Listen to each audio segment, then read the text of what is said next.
Hello बच्चों, कैसे हैं आप? मुझे उम्मीद है कि आप अच्छे होंगे, अच्छे ढंग से पढ़ रहे होंगे।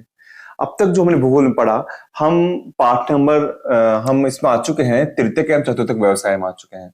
और अभी हमने तृतीयक व्यवसाय की बात चल रही है, जहां परिवहन पढ़ा, संचार पढ़ा, हमने सेवाओं के बारे में पढ़ा। एक अंत में एक टॉपिक और आता है तृतीयक व्यवसाय में, जिसको कहते हैं पर्यटन। क्या कहते हैं? पर्यटन।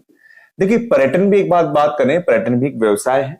मैंने बताया था एक उद्योग होता है पर्यटन भी, क्योंकि यहाँ पर पूरी इंडस्ट्री काम करती है, लोगों को कई रोजगार मिलता है, परिवहन के साधन के रूप में लोग रुकते हैं, तो होटल इंडस्ट्री होती है, तो एक साथ कई इसमें उद्योग जुड़े हुए हैं।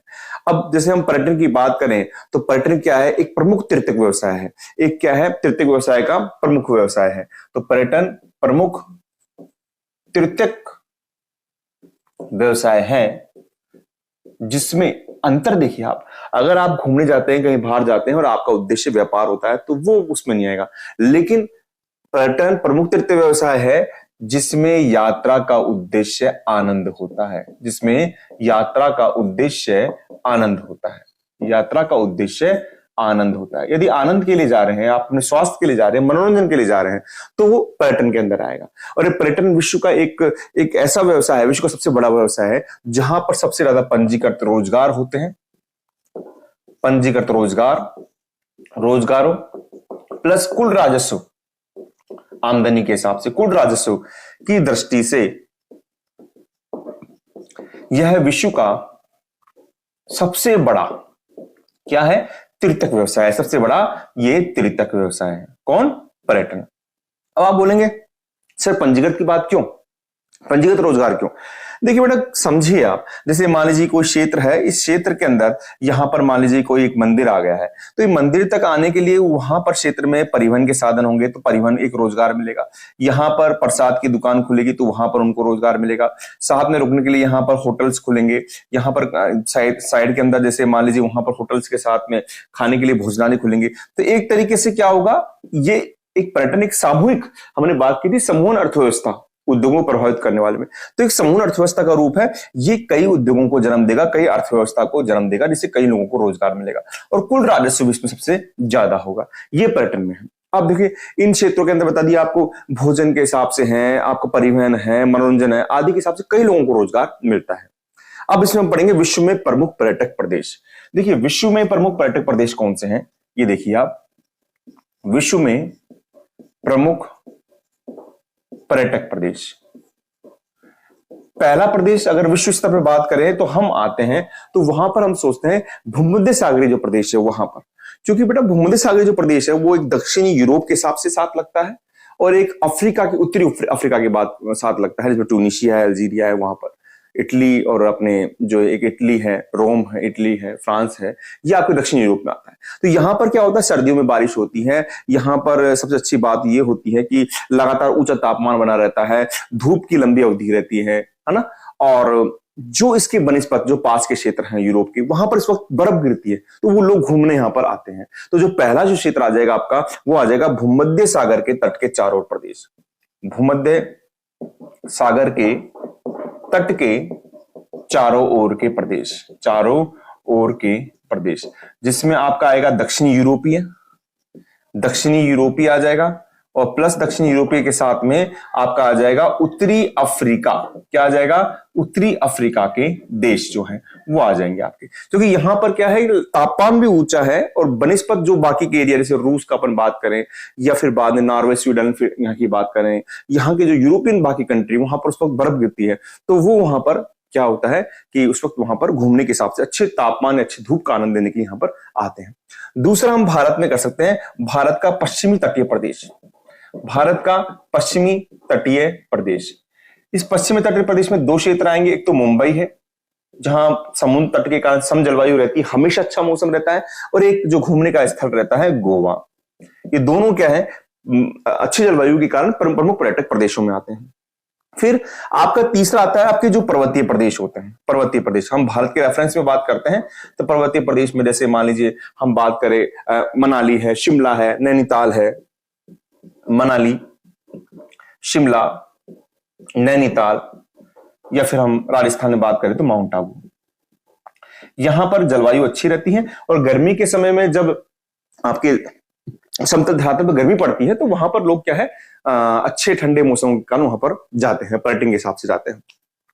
चौथा, आपका कोई सा भी जैसे मान लो ऐतिहासिक है या सांस्कृतिक नगर है, सांस्कृतिक या ऐतिहासिक या धार्मिक नगर, धार्मिक नगर तो सांस्कृतिक में आ जाएगा, तो सांस्कृतिक व ऐतिहासिक नगर, सांस्कृतिक व ऐतिहासिक जो नगर है वो इसमें आएंगे, जिसमें हम बात कर सकते हैं जैसे बनारस बात कर लिया हमने।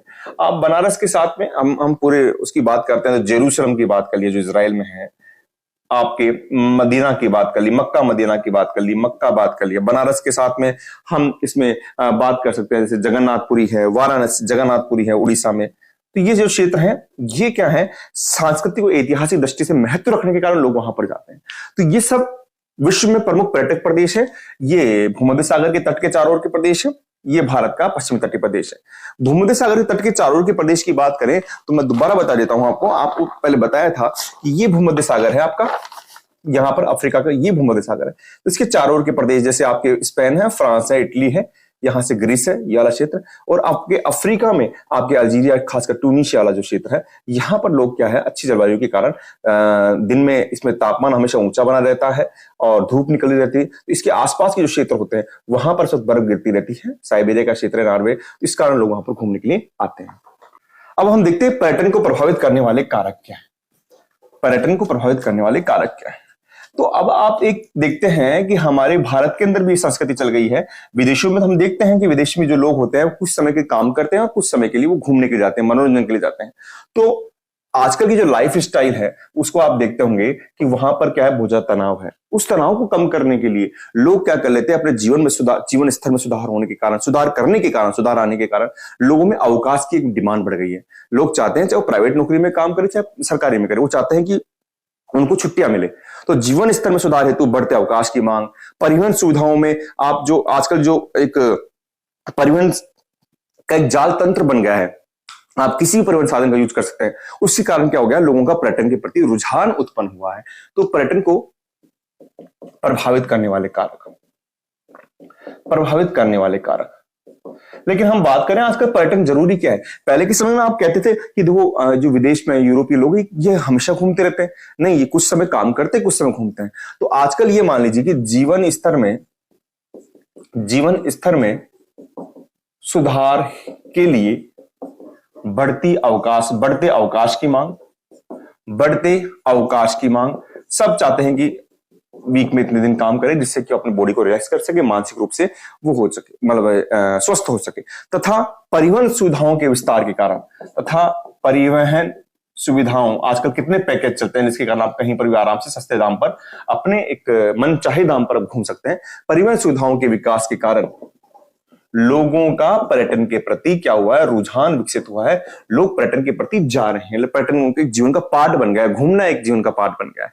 ठीक है, अब पर्यटन को प्रभावित करने वाले कई कारक हो सकते हैं। अब देखो मैं बात करूं, जैसे आपको जलवायु की बात कर सकता हूं। जलवायु में जैसे भूमध्य सागर की बात करी, वही आएगा कि जो भूमध्य सागरीय क्षेत्र हैं, भूमध्य सागरीय जो क्षेत्र हैं आपके, वहां पर क्या होता है कि वहां पर सब हमेशा साल भर ऊंचा तापमान बना रहता है, साल भर ऊंचा तापमान बना रहता है। अब आप बोलेंगे सर तापमान बना रहेगा तो क्यों जाएंगे? अरे भाई उसके जो साल सात का एरिया है वहां पर तो सर्दी पड़ती है, बर्फ गिरती है, तो उनके लिए ऊंचा तापमान अच्छा रहता है। तो यहां पर क्या रहता है, लगातार ऊंचा तापमान बना रहता है। हम कह सकते हैं लगातार, साल भर की जगह हम लिखते हैं लगातार ऊंचा तापमान बना रहता है, साथ में लगातार ऊंचा तापमान बना रहता है। साथ में हम कह सकते हैं कि यहां पर धूप की लंबी अवधि होती है, धूप की लंबी अवधि व निम्न वर्षा, क्योंकि यहां पर सर्दियों में वर्षा होती है, पता है आपको भूमध्य सागर की विशेषता होती है। निम्न वर्षा के कारण लोग यहां पर घूमने के लिए जाते हैं। तो जलवायु भी इफेक्ट करेगी। पहला कारण जो इफेक्ट करेगी वो जलवायु है। दूसरा आपका इफेक्ट करेगी जैसे भू प्रदेश है, जैसे भौतिक प्रदेश है, भूदृश्य है। जैसे मान लीजिए पर्वतीय क्षेत्र है जहां पर घूमने के लिए लोग जाते हैं, चारों तरफ बर्फ गिरती रहती है ना। जैसे मान लीजिए कहीं पर पर्वत है, कहीं पर झीलें हैं, कहीं पर समुद्र तट है, जैसे आप गोवा की बात करें, ये लोगों को आकर्षित करते हैं। तो यहाँ पर लोग क्या होते हैं, या फिर हम कह सकते हैं ऐतिहासिक और सांस्कृतिक महत्व के जो प्रदेश हैं, ऐतिहासिक व सांस्कृतिक महत्व के जो प्रदेश हैं वो लोगों को आकर्षित करते हैं और वो लोग वहां पर घूमने जाते हैं। तो प्रभावित करने वाले कारक में हो गया जलवायु, भूदृश्य, ऐतिहासिक व सांस्कृतिक कारक, ये लोगों को पर्यटन के लिए आकर्षित करते हैं।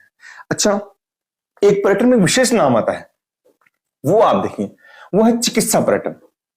अभी आपके कोर्स से हट चुका है, लेकिन समझ लीजिए उसको क्या है चिकित्सा पैटर्न।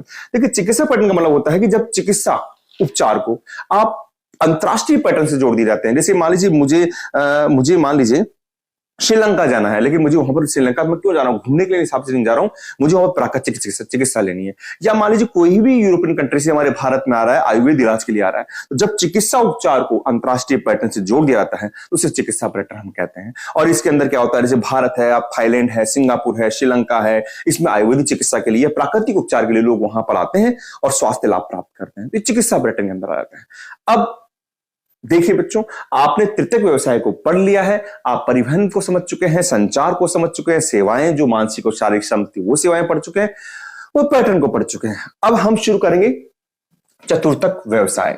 हम शुरू करेंगे चतुर्थक व्यवसाय। क्या होता है चतुर्थक व्यवसाय? पहले इसके सामान्य इसकी बात करते हैं, फिर हम आगे बढ़ते हैं। तो क्या होता है चतुर्थक व्यवसाय? जैसे कि तृतीयक व्यवसाय में आपने पढ़ा, वैसे चतुर्थक व्यवसाय में होता है। चतुर्थक व्यवसाय भी एक सेवा व्यवसाय है। ये भी क्या है? एक सेवा व्यवसाय। सेवा व्यवसाय। अब क्या है आप समझिए। तृतीयक व्यवसाय में हम प्रत्यक्ष सेवाओं को देखते हैं कि माली आया, उसने आपके गार्डन को ठीक कर दिया, आपने उसको पैसे दे दिए। आप कटिंग कराने गए, आपने कटिंग कराई और आपने उसको पैसे दे दिए। परिवहन के अंदर आप एक स्थान से दूसरे स्थान पर गए और आपने उसको पैसे दे दिए। ये एक प्रत्यक्ष सेवाओं में आता है। लेकिन आप समझिए, मेरी बात को समझिएगा कि आप जैसे मान लीजिए विद्यालय में जा रहे हैं, विद्यालय में आपको शिक्षक पढ़ाता है, हाँ, लेकिन आपका सीधा संपर्क विद्यालय के अंदर जो बाबू है उससे नहीं। लेकिन आप ऐसे नहीं कह सकते बाबू को प्रभावित नहीं करता, क्योंकि बाबू जो प्रशासनिक कार्यों को करता है, जो वहां पर बाबू होता है, वो क्या करता है, शिक्षकों की सैलरी बनाता है, उस सैलरी के कारण ही वो लोग पढ़ाते हैं और वो काम आपका चल रहा है कोई तरीके से। लेकिन वो अप्रत्यक्ष रूप से आपकी सेवा कर रहा है, समझ रहे हैं आप। या फिर हम उदाहरण लेते हैं, हाँ, हॉस्पिटल में जाते हैं, कोई बीमार हो जाता है तो हम जाते डॉक्टर के पास है, लेकिन पहले काउंटर पे जाते हैं, अस्पताल में पर्ची कटाते हैं, उस बाबू से अपन रसीद लेते हैं, तो अपना सीधा संबंध डॉक्टर से है, लेकिन वो भी अपनी सेवा कर रहा है। तो इसमें सेवा तो आती है चतुर्थ व्यवसाय में, लेकिन यहां पर सेवा आती है अप्रत्यक्ष सेवाएं आती है। कौन सी आती है?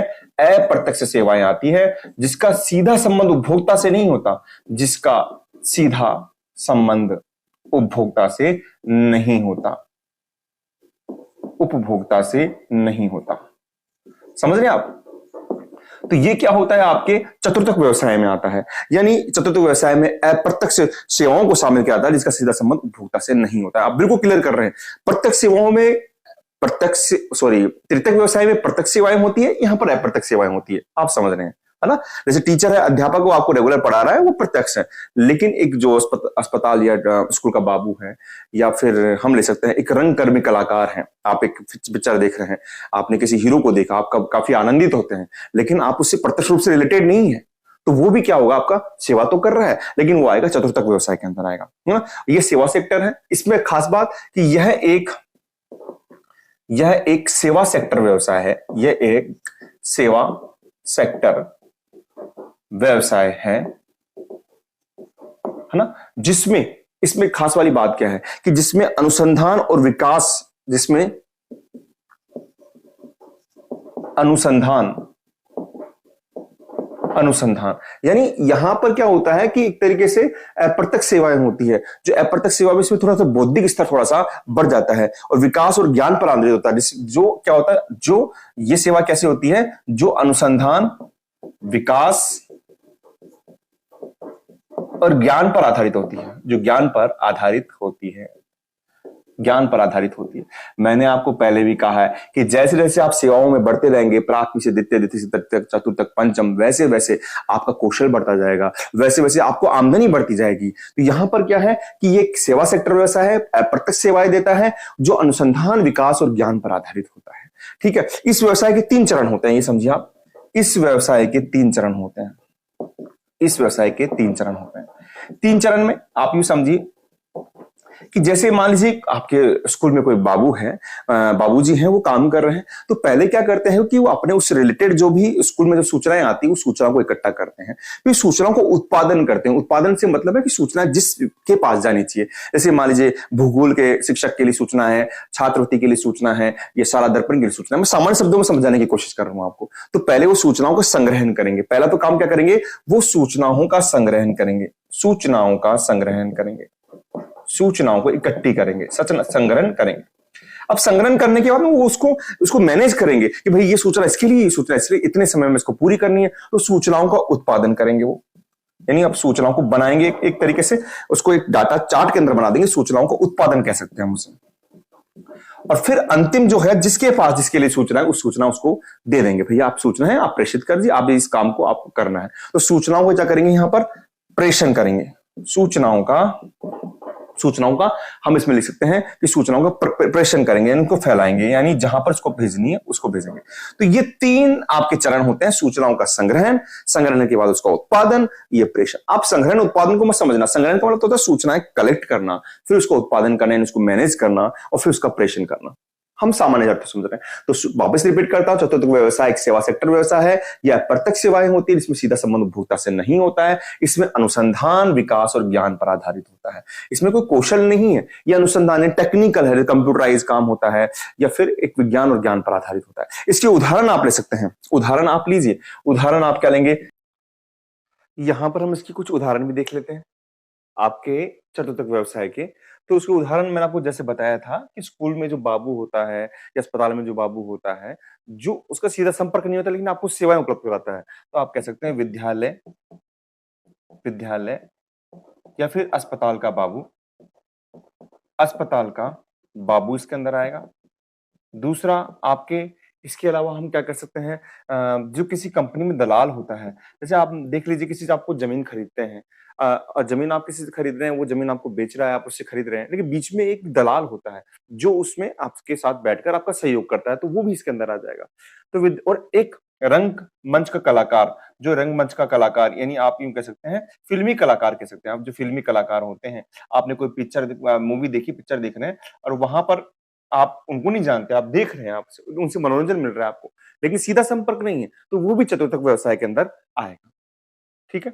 अच्छा, अब हम इसमें चतुर्थ व्यवसाय हो गया, लेकिन इस पाठ में अंत में एक व्यवसाय और दे रखा है, और मैं आपको बार बार कह रहा हूं, जैसे जैसे व्यवसाय का स्वरूप बढ़ता जा रहा है वैसे वैसे व्यक्ति का कौशल बढ़ता जा रहा है, उसकी उसकी परचेसिंग पावर बढ़ती जा रही है, उसका जीवन जो स्तर है वो भी बढ़ता जा रहा है। हाँ? और वो उस वहां पर उसका ये मानिए शारीरिक श्रम नहीं करेगा, जितना आप तृतीयक से चतुर्थक पंचम आएंगे तो उस व्यक्ति का जो बौद्धिक कौशल है, बौद्धिक रूप से वो अपने समाज के अंदर योगदान देगा, अपने अपने देश के अंदर योगदान देगा, वहां पर उसकी बौद्धिक क्षमता की बात रखी जाएगी, ना कि उसकी शारीरिक श्रम की बात रखी जाएगी। यहाँ पर विशेष ध्यान रखने वाली बात है। अब हम पढ़ेंगे पंचम व्यवसाय। पंचम व्यवसाय, अब देखिए पंचम व्यवसाय क्या होता है। पंचम व्यवसाय एक तरीके से पूर्णतः हम बात करें तो ये एक बिल्कुल नीति निर्माण करने वालों का होता है। जैसे हम बात करें किसी राज्य के अंदर, बात करें सरकार, सरकार उस राज्य के अंदर नीति या किसी देश में नीति निर्माण करती है, तो सरकार इसके अंदर आएगी। किसी कंपनी की बात करें तो कंपनी में पूरे कर्मचारी होते हैं, कुछ कर्मचारी मानसिक शारीरिक श्रम करते हैं, कुछ मानसिक काम करते हैं, लेकिन जो कंपनी का सीईओ होगा, मुख्य कार्यकारी अधिकारी होगा, वो इसके अंदर आ जाएगा। जज जो होंगे, जो निर्णय देंगे, वो इसके अंदर आ जाएंगे। तो इसमें उच्चतम स्तर पे निर्णय तथा नीतियों का निर्माण करने वाले लोग इसके अंदर आते हैं। तो यहाँ पर कौन आता है, तो यहां पर जैसे मैंने बात की आपको कि कोई कंपनी का सीईओ इसमें शामिल होता है, तो यहां पर हम उच्चतम निर्णय लेने वाले, उच्चतम निर्णय लेने वाले, या फिर हम कह सकते हैं नीति निर्माण करने वाले, नीति निर्माण करने वाले, या फिर हम कह सकते हैं उच्च बौद्धिक क्षमता वाले, उच्च बौद्धिक क्षमता वाले व्यवसायों को इसमें शामिल करते हैं। किसमें? पंचम व्यवसाय में व्यवसायों को शामिल करते हैं। उच्चतम निर्णय लेने वाले में आप किसी कंपनी के सीईओ को कह सकते हैं, नीति निर्माण में आप सरकार को कह सकते हैं, और यहां पर जज को कह सकते हैं। यहां पर आप देख रहे होंगे लोगों का शारीरिक क्षमता बिल्कुल नहीं है, यहां पर बौद्धिक क्षमता है, वो भी बड़े उच्चतम स्तर। तो इन लोगों को इसमें शामिल किया जाता है। बेसिकली आप बात करें इस व्यवसाय के अंदर क्या होता है, सीईओ होता है, जैसे बात करें किसी कंपनी का सीईओ होता है, तो वो क्या कहता है, वो केवल नवीन विचार और एक नए नए विचार लेकर आता है कि आप कंपनी को ये करना चाहिए, अगर ये करेंगे तो इससे कंपनी का फायदा होगा, यानी वो खाली एक बौद्धिक विचार लेकर आता है। तो इसमें वो सेवाएं शामिल की जाती है। अगर हम बात करें यहां पर वो सेवाएं शामिल की जाती है, इसमें नवीन विचार एवं तथ्यों को रखा जाता है, नवीन विचार तथा इसमें नवीन तथा वर्तमान विचारों की रचना की जाती है, वर्तमान विचारों या तथ्यों की रचना की जाती है। सरकार होती है वो भी बताती है, पूरा डाटा देती है कि हमको इस तरीके से काम करना है जिससे हमारे देश का और अधिक विकास होगा, और उस पर काम होता है और फिर देश आगे बढ़ता है। वही यहां पर होता है। तो इसमें नवीन या वर्तमान विचारों या तथ्यों की रचना की जाती है और साथ ही उनकी व्याख्या की जाती है तथा वो नई तकनीक पर आधारित होती है। रचना की जाती है, उनकी व्याख्या की जाती है जो तकनीक पर आधारित होती है, जो तकनीक पर आधारित होती है, जो तकनीक पर आधारित होती है। यानी आप इसमें समझिए कि यहां पर हम यूं कह सकते हैं कि पंचम व्यवसाय के अंदर नवीन या वर्तमान विचारों तथ्यों की रचना की जाती है और उनकी व्याख्या की जाती है जो एक नई तकनीक पर आधारित होती है, एक नई तकनीक पर आधारित होती है। यानी इसमें जो डेवलपमेंट होता है वो आगे बढ़ता रहता है, नई तकनीक पर आधारित होती है। और चूंकि यहां पर काम करने वाले जो व्यवसाय होते हैं वो बिल्कुल बौद्धिक क्षमता का मतलब काम करते हैं, इसलिए इनको स्वर्ण कोलर वाले व्यवसाय भी कहते हैं। स्वर्ण यानी सोने की कोलर, स्वर्ण कोलर वाले व्यवसाय भी कहते हैं। स्वर्ण कोलर वाले इनको व्यवसाय भी कहा जाता है। जैसे प्राथमिक व्यवसाय को रेड कॉलर वाले व्यवसाय कहा जाता है, तो वैसे ही इनको स्वर्ण कॉलर वाले व्यवसाय भी कहा जाता है। तो क्या पढ़ा हमने पढ़ा कि इसमें उच्चतम निर्णय लेने वाले, नीति निर्माण करने वाले, उच्च बौद्धिक क्षमता वाले व्यवसाय को शामिल किया जाता है। इसमें नवीन या वर्तमान विचारों तथ्यों की रचना की जाती है। आपको तो ये याद रखना है, नवीन विचारों की रचना की जाती है, उनकी व्याख्या की जाती है जो नई तकनीक पर आधारित होता है। एक अगर भूल रहे हो तो आप ध्यान रख सकते हैं कि कंपनी का सीईओ का काम ही होता है कि वो नई नई बातें बताएं कि सर मतलब उस कंपनी वहां पर चलेगी, नए नए प्रोजेक्ट लेकर आए, तो वहां पर केवल एक तरीके से इस तरीके से काम किया जाता है। यहां पर आप इसके उदाहरण लिख सकते हैं कौन कौन है। तो कंपनी का एक सीईओ होता है, वो इसके अंदर आएगा। आप सरकार के अंदर सरकार को इसको शामिल कर सकते हैं, या फिर आप जज हैं वो उनको शामिल कर सकते हैं। यानी इसमें वित्त, हाँ एक को शामिल किया सकता है। इसमें मैं भूल रहा था, इसके अंदर क्या आता है, एक एडवाइजर होता है जो वित्त संबंधी या कानूनी संबंधी जो एडवाइजर होता है, सलाहकार होता है। उसका काम ही क्या होता है, सलाहकार, सलाह देना होता है, उसको भी इसमें शामिल किया जाता है। यानी वित्त यानी लीगल एडवाइजर कह सकते हैं, फाइनेंशियल एडवाइजर कह सकते हैं। तो जो इसमें वित्त कानूनी सलाहकार कह सकता है। और साथ के साथ में यहां पर एक चीज और अपन कर सकते हैं, वैज्ञानिकों को भी शामिल किया जाता है। वैज्ञानिकों को यानी उनको भी यहां पर शामिल किया जाता है। तो वही तो नए विचार लेकर आते हैं एक तरीके से। तो आप समझ गए होंगे ये हमारा अंतिम व्यवसाय है, पंचम व्यवसाय। उच्चतम निर्णय लेने वाले, नीति निर्माण करने वाले, उच्च बौद्धिक क्षमता वाले लोगों को शामिल किया जाता है। मैं आपको बार बार कहता हूं, रटना नहीं है, आप शब्दों को अपने हिसाब से बनाइए। यहां पर नवीन और वर्तमान विचार तथ्यों की रचना की जाती है, जिनकी व्याख्या की जाती है जो नई तकनीक पर आधारित होती है। उदाहरण है यहाँ पर कंपनी का सीईओ, सरकार। यहाँ पर उच्चतम निर्णय लेने वाले के अंदर आप यहाँ पर वैज्ञानिक भी दे सकते हैं कि यहाँ पर सरकार है, जज है, वित्त कानूनी सलाहकार है जो सलाहकार देते हैं, और साथ में हमारे वैज्ञानिक भी इसमें शामिल है।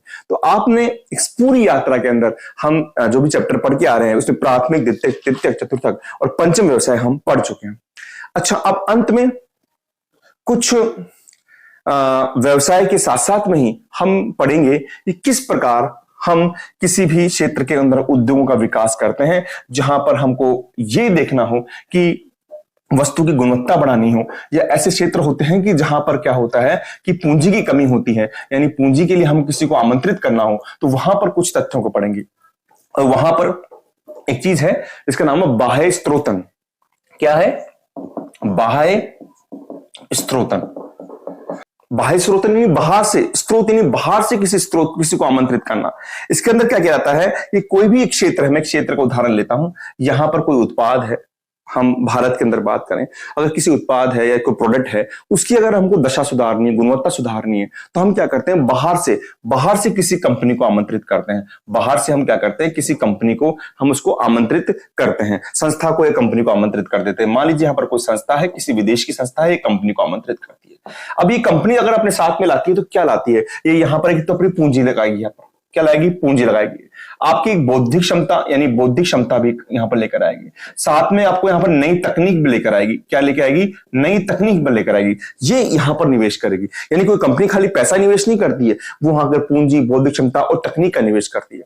तो एक कंपनी क्या करती है, पूंजी निवेश। यानी आप इसको समझ सकते हैं कि कोई भी देश होता है, कोई भी क्षेत्र होता है, वस्तु की गुणवत्ता बढ़ाने के लिए तथा वस्तु की कीमत को कम करने के लिए बाहर की कंपनियों को आमंत्रित करता है। आमंत्रित किया, ये मान लीजिए भारत है, तो ये पूंजी लगाएगी, बौद्धिक क्षमता लगाएगी और तकनीक लगाएगी, और यहां पर किसी भी कंपनी किसी उद्योग की स्थापना कर देगी। समझ रहे हैं आप?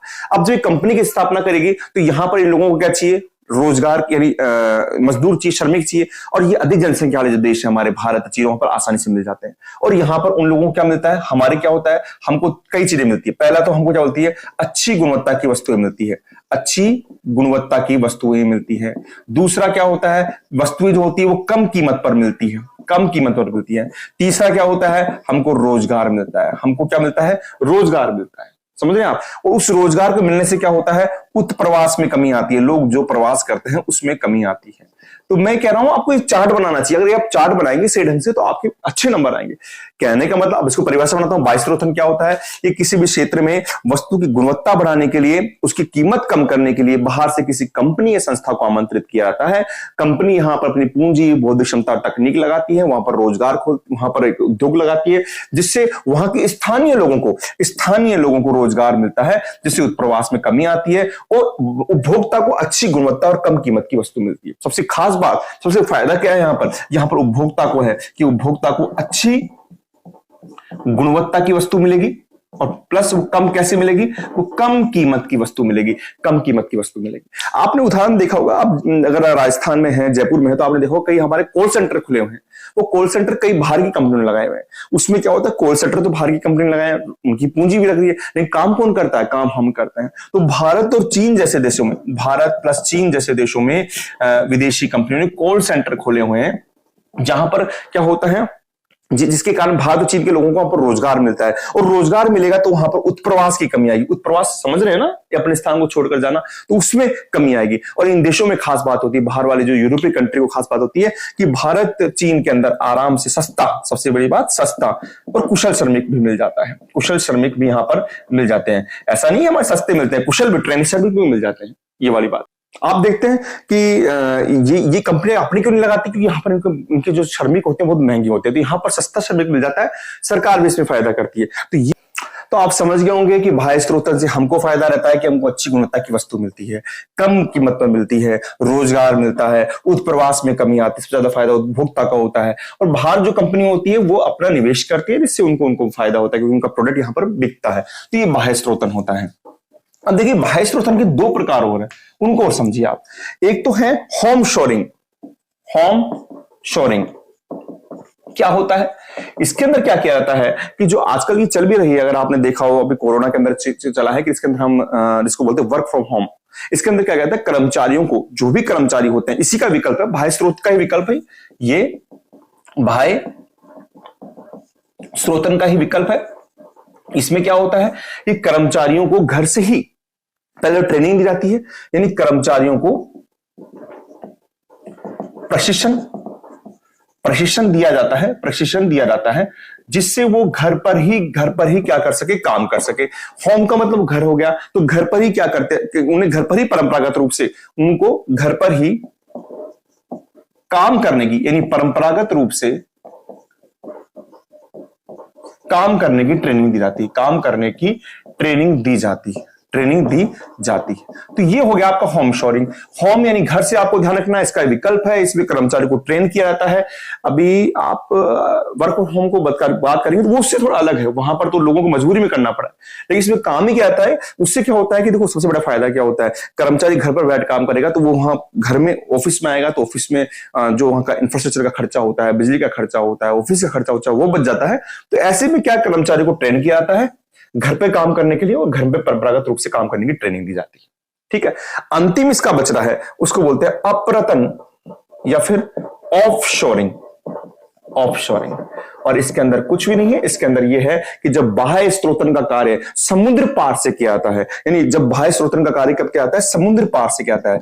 जब आप किसी कंपनी को बुला रहे हैं, वो कहां से बुला रहे हैं, का कार्य समुद्र पार से बुला रहे हैं, कार्य समुद्र पार से किया जाता है, समुद्र पार के देशों से किया जाता है, ये मान लीजिए पार के देशों से किया जाता है, तो उसे हम बाह्य स्रोतन अप्रतन या ऑफशोरिंग कहते हैं। ठीक है, तो ये आपके पास में आ गया, बाह्य स्रोतन पढ़ लिया। कैसा पढ़ा, बिल्कुल दो रखना नहीं, आपके दिमाग में होना चाहिए, मैं हूं, मुझे अपने प्रोडक्ट को सुधारना है, मैंने बाहर से इन्वाइट किया। आपने इसके अंदर बाह्य स्रोतन में सुना होगा आपने, अगर आप बात करें, एक तो मेक इन इंडिया, जिसके अंदर अप्रवासी भारतीयों को बुलाया था। एक अभी चला था मेक इन राजस्थान, जिसके अंदर हम अप्रवासी जो यहां से चले गए राजस्थानियों को बुलाया था और कहा था आप आइए अपनी। देखो अब इसमें हम अंत में पढ़ेंगे, सारा आपने पढ़ लिया, बाह्यस्रोतन पढ़ लिया है। अब हम अंत में पढ़ेंगे अंकीय विभाजन। क्या होता है अंकीय विभाजन? कई बार से क्वेश्चन भी बनते हैं और बिल्कुल आसान है, कुछ भी नहीं है इसमें। अंकीय विभाजन का मतलब होता है कि किसी भी देश को उसके विकास के स्तर के हिसाब से उसको अंक प्रदान करना, अंकीय विभाजन। अंकीय विभाजन में आप यूं समझ सकते हैं कि जो विभिन्न देश में है उनमें, विभिन्न देशों में आप यूं समझिए कि विभिन्न देशों में उनके विकास स्तर के आधार पर, उनके विकास स्तर के आधार पर, विकास स्तर के आधार पर सामाजिक, राजनीतिक और आर्थिक विभिन्नताएं पाई जाती है, और आर्थिक विभिन्नताएं पाई जाती हैं। और ये डिसाइड कैसे होता है कि कैसे है इससे डिसाइड किया जाता है कि कोई भी देश अपने नागरिकों को किस प्रकार से संचार व स्वास्थ्य व तकनीक उपलब्ध करवाता है, कि इसको हम इससे मालूम करते हैं कि कोई देश अपने नागरिकों को संचार, तकनीक व स्वास्थ्य सुविधाएं कैसे उपलब्ध कराता है, ये इससे डिसाइड होता है। और इसी के आधार पर हम बात करते हैं कि कुछ देश अल्प विकसित हैं, कुछ देश विकासशील हैं और कुछ देश आपके विकसित हैं। और इसी को ही हम क्या कहते हैं? अंकीय विभाजन कहते हैं। यानी अंकीय विभाजन एक ऐसी प्रणाली है जिसमें विभिन्न देशों को उनके विकास स्तरों के आधार पर उनको अंक प्रदान किए जाते हैं, जिसमें सामाजिक, राजनीतिक, आर्थिक विभिन्नताएं पाई जाती है। और कोई भी देश कितना विकसित है वो मालूम पड़ेगा कि वो अपने नागरिकों को संचार, तकनीक, स्वास्थ्य व शिक्षा की सुविधाएं कितनी स्तर तक कैसे उपलब्ध कराता है, उससे हम अंकीय विभाजन कहते हैं। और लास्ट में इसी के आधार पर देखिए, आपके एक बार बता देता हूं, ये छूट गया था टॉपिक, कि हमारे जो भी व्यवसाय होते हैं, जैसे प्राथमिक व्यवसायी है, ये आपके द्वितीयक व्यवसायी है, ये आपके तृतीयक है, चतुर्थक है और पंचम है। इनको कॉलर के हिसाब से बांटा गया है। यानी प्राथमिक व्यवसायी उनको बोलते हैं रेड कॉलर वाले व्यवसाय, ये आ जाता है कभी कभार, रेड कॉलर वाले व्यवसायी। द्वितीयक को बोलते हैं ब्लू, है ना, ब्लू कॉलर वाले व्यवसायी, ब्लू कॉलर वाले व्यवसायी। तृतीयक को बोलते हैं हम सफेद कॉलर वाले व्यवसायी, सफेद कॉलर वाले व्यवसायी। चतुर्थ को बोलते हैं हम पिंक कॉलर वाले व्यवसायी, पिंक कॉलर वाले व्यवसायी। और पंचम को बोलते हैं, आपको बात कर चुका, स्वर्ण कॉलर वाले व्यवसायी, स्वर्ण कॉलर वाले व्यवसायी। तो आपने देख लिया, इसी के आधार पर इनको बांटा हुआ है। तो आपकी इस पार्ट को पूरा पढ़ लिया है। तृतीयक चतुर्थक व्यवसाय है, मैं एक बार रिपीट कर देता हूं। तृतीयक व्यवसाय में प्रत्यक्ष सेवाओं को शामिल किया जाता है, इसमें बताया गया था। तृतीयक व्यवसाय उत्पादन विनिमय से बनता है, उत्पादन किसका? सेवाओं का। विनिमय यानी परिवहन, व्यापार, संचार और सेवाएं। हमने चार्ट में हमने परिवहन को पढ़ा, व्यापार को पढ़ा, हमने संचार को पढ़ा, अलग से पढ़ा। फिर उसके बाद में हमने सेवाएं पढ़ी, सेवाएं में हमने मानसिक श्रम और शारीरिक श्रम की बात करी। जिस प्रकार स्तर बढ़ता जाएगा, आपकी सेवा का मूल्य भी बढ़ता जाएगा। फिर हमने अंत में बात किया चतुर्थक व्यवसाय, इसमें अप्रत्यक्ष सेवाएं शामिल की जाती है। इसमें नीति निर्माण करने वाले और उच्चतम निर्णय लेने वाले लोगों को शामिल किया जाता है। यहां पर हमने बात किया, माफ कीजिएगा, चतुर्थक व्यवसाय के अंदर हम इसमें अप्रत्यक्ष सेवाओं को शामिल करते हैं। अप्रत्यक्ष सेवाओं के अंदर हमने जो शामिल किया, 3 प्रकार से सूचनाओं का संग्रह करना, उनको उत्पादन करना, उनको क्या करना, उनको फैलाना। फिर पंचम व्यवसाय की बात करी, इसमें हम नीति निर्माण और हम इसमें उच्चतम निर्णय लेने वाले लोगों को शामिल किया, जज है, वैज्ञानिकों को शामिल किया। बाह्यस्रोतन को पढ़ा, होम सोरिंग को पढ़ा और अप्रतन को पढ़ा, लास्ट में अंकीय विभाजन को पढ़ा। मुझे उम्मीद है कि आपको ये पार्ट समझ में आ गया होगा। इसका जो वीडियो आप देखिए, बाकी इसका टेस्ट है और जो पीडीएफ आपको ज्योग्राफी पाठशाला ऐप पर मिल जाएगी। इसी तरह साथ बढ़ते रहिए, साथ चलते रहिए। ओके बेटा, थैंक यू।